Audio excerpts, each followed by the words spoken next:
Truth gang gang. I am Momma Omgea, and I'm always bringing that truth. We are doing our extracurricular activities at the Tree of Knowledge Homeschool, and I thought that I would teach my kids about stained glass.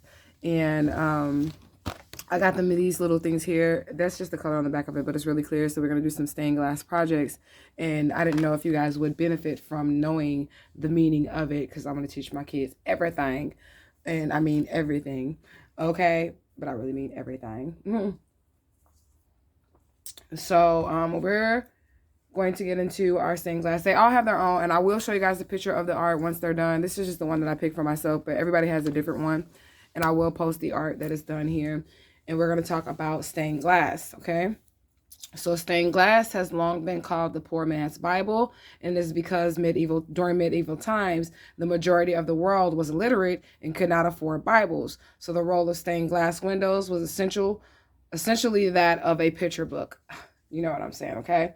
So the church used this to depict the Bible and stain the glass of the windows to teach those who could not read about the events and the lessons that are in the Bible, okay? So we're going to learn about the colors, symbolism that was used in the stained glass. And then, of course, the kids are in the background, and they're creating their own stained glass.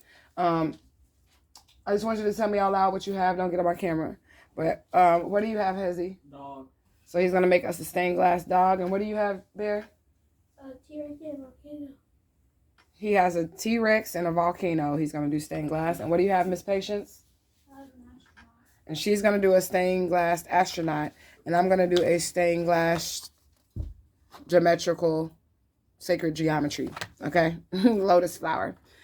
All right. So in stained glass, colors have different meanings depending on what you're doing. Like if you're doing color magic, there's good meanings for colors and there's bad meanings for colors. And now we're just looking at the Christian pantheon meaning for these colors. All right. I'm drinking coffee, y'all. So if you did not know and you would like to grab a pen and paper, you can do so now. And we're going to get into the meanings of stained glass colors on the stained glass. All right.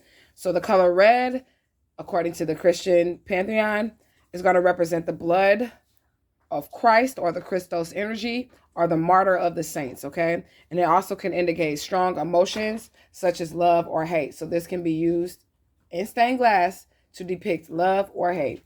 Blue is associated with the color of the sky and therefore symbolizes heaven, hope, and serenity. Girl, it symbolizes you. My daughter's name is Serenity. She'd be like, why everything gotta... But anyways...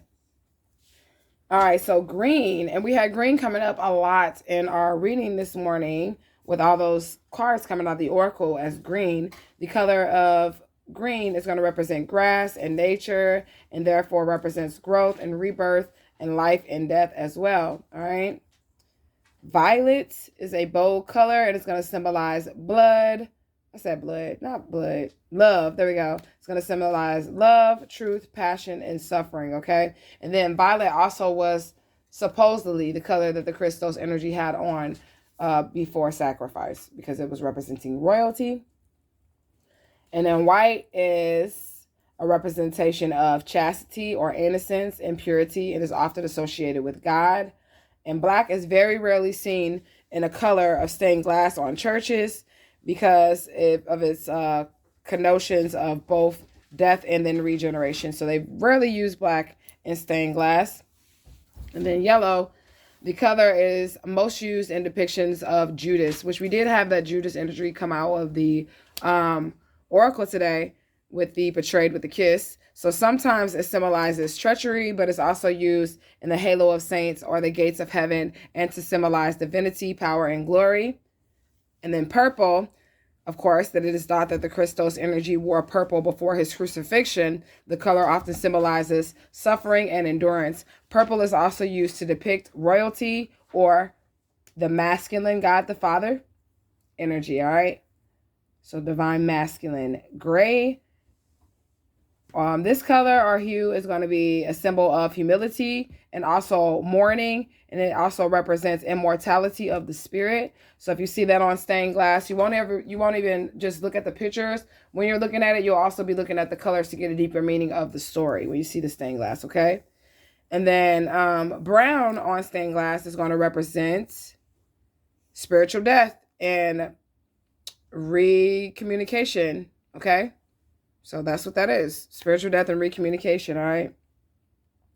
And then if you see a rainbow on stained glass, this is going to be a happy depiction of the union of God's covenant with humanity. So what we're going to do is we're going to paint our own stained glasses, and then I will be back to let you guys know what they look like. And this is going to be an hour of art time for the children that are enrolled in the Tree of Knowledge Homeschool of Metaphysics. All right. So we'll be back with our finished products and we'll see what they look like.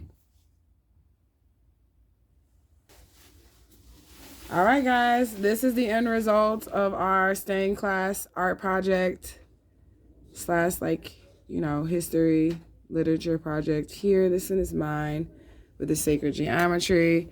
Then we have this puppet dog that was made by my son. I'm trying to let the light hit it so you guys can see the stained glass effect.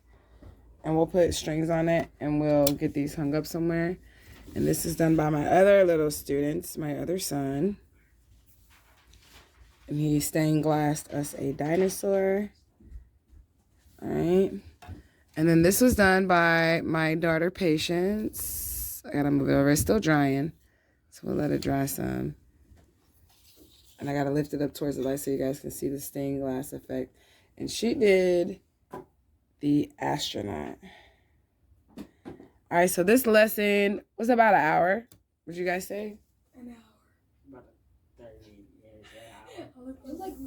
About 45 minutes to an hour, this lesson here on stained glass. And then we actually got to make our stained glass.